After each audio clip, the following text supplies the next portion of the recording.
მე არასდროს სააკაშვილისგან განსხვავებით თავს როცა მესხმის პასუხობ მისგან განსხვავებით არასდროს არ ჩავცუნცულებულ ვარ მოსკოვში და სხვა ქალაქებში პუტინთან შესახვედრად.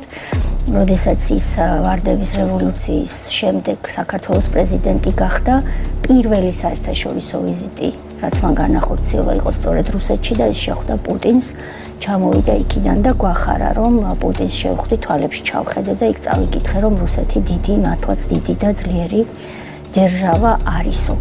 ის არაერთხელ შეხვდა პუტინს, ესაუბრებოდა საიდუმლოდ ხალხის ზურგს უკან და ჩვენ რა თქმა უნდა გვაქვს კითხვები, რას საუბრობდა და რატომ მოხდა ის, რაც მოხდა და რაც რეალურად იყო რუსულ წესრიგზე. ანუ სააკაშვილის დაბარებაც იგეგმება ამ კომისიის ხდომაზე, ერთიამათი პოზიციები, მაგრამ მეორეა ჩვენ არაფერი არ გვიშლის ხელს, რომ მასაც დაუსვათ კითხვები თუ ეს ჩაიცვლება მიზანშეწონილად, თუმცა ამაზე კომისიამ უნდა იმსჯელოს და მიიღოს გადაწყვეტილება.